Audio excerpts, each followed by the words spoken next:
and he's went to what 3 historically black colleges where they gave him a Don't get me started on the Morehouse speech. like Honorary doctorate. it's mind blowing, and he goes there and talks about race. Yeah, It's us. We're the problem. We are the problem. I don't get it.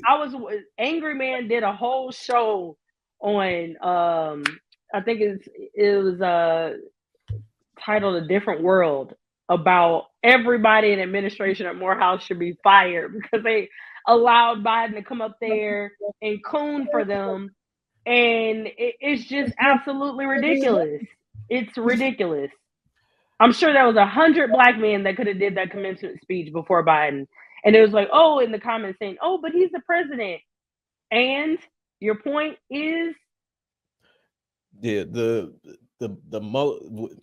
what I honestly believe happened in those situations is that they wrote them schools a check.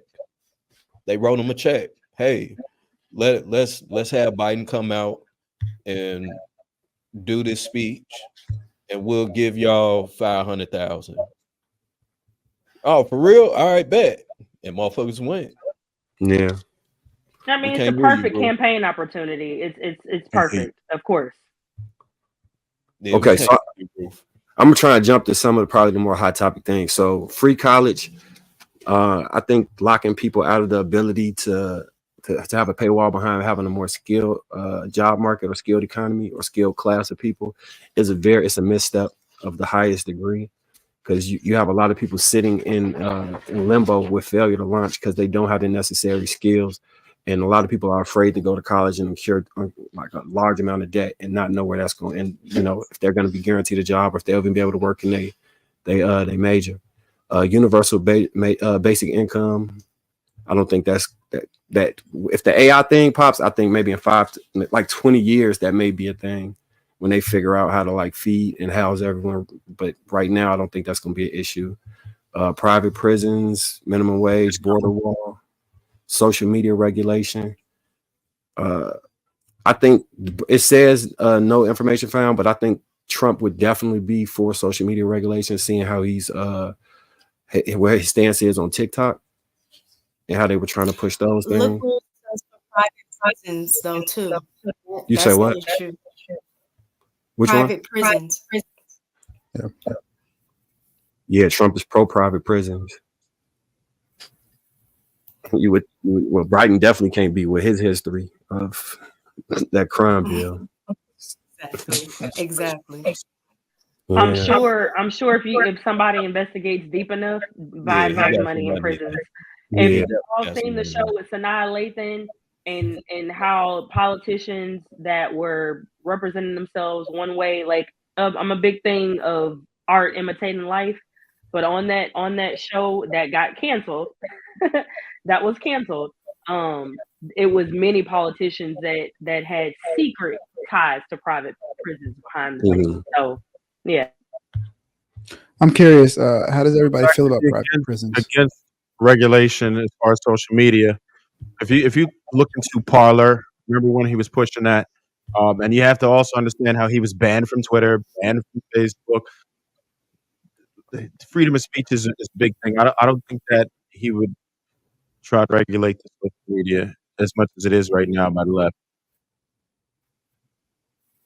Yeah, I was saying, how does everybody feel about private prisons? What's the general consensus? I'm against it. I'm against it. I'm against it too. You shouldn't incentivize people.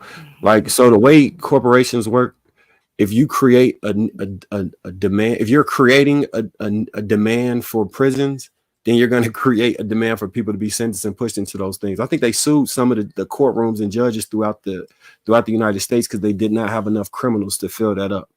When you're forcing people to send people to jail, you're going to create over policing, even false charges that can come across the board. Or what's the alternative? What's the alternative to a positive? What's the opposite of private prisons? You can make it public, or you make it where now taxpayers, now you got to bear your guilt your taxes is going to be the one that's funding the industrial complex. If it's not private, if it's not ran by these private people, they own money. And if they make it to where it's not that, then now they probably going to raise the taxes and take the money or what from us. And now we got to be the ones that got to look in the mirror like, damn, I'm paying taxes to put people in slavery pretty much.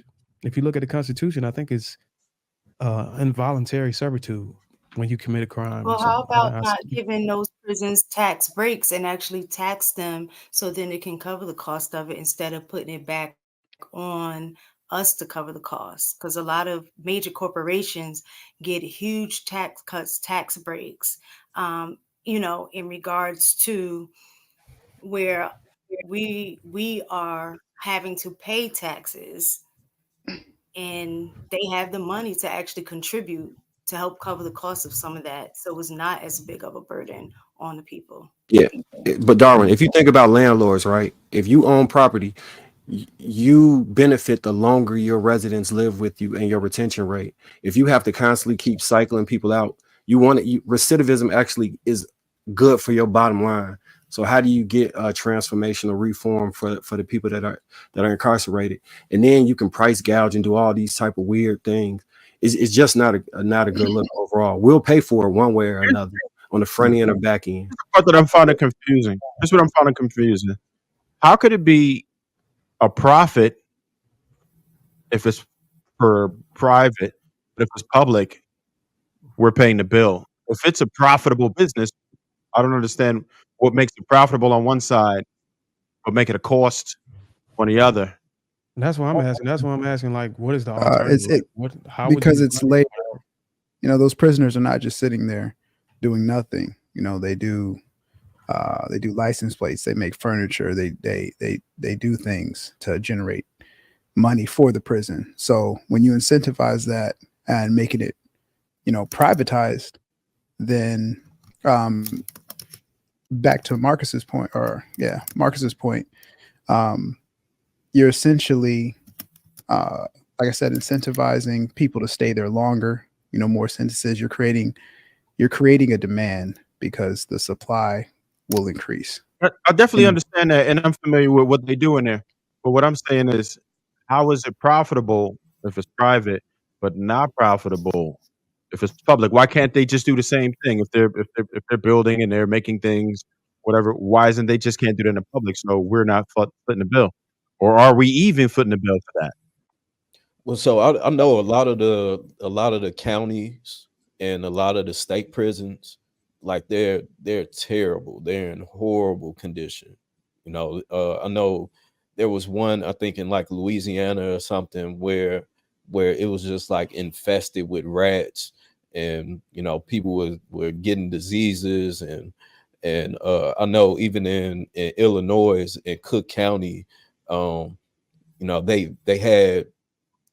they had 8 people in a 3-man cell, type of deal. And these are all publicly funded jail systems. So, and typically with the private jails, I mean, and not to glorify it or anything like that, but the majority of them are of course much nicer. They're more up to date, whatever. But again, not to glorify it, but they are in better conditions. I think that's an interesting take from you, Biz, that you're concerned about the conditions of the prisoners. I wouldn't have expected that. I mean, me personally, if you put yourself in that position to go to jail, then shit, hey, you got to deal with what you got to deal with. You made your bed, you got to lay in it. Why would you want it to be in better conditions then, if that was the case? I mean, because it's more humane. That's the ideal. Okay. Now, if it's people in there for white collar crimes or whatever, somebody in there for they got caught with a key or something like that, then okay, I get it. But if you're a pedo, rapist, something like that, hey, you go to the wolves. I don't for all I care. I think repeated pedos or pedophiles should be able to be eligible for the death sentence. I think they should write that into the law. They should be castrated on the first offense.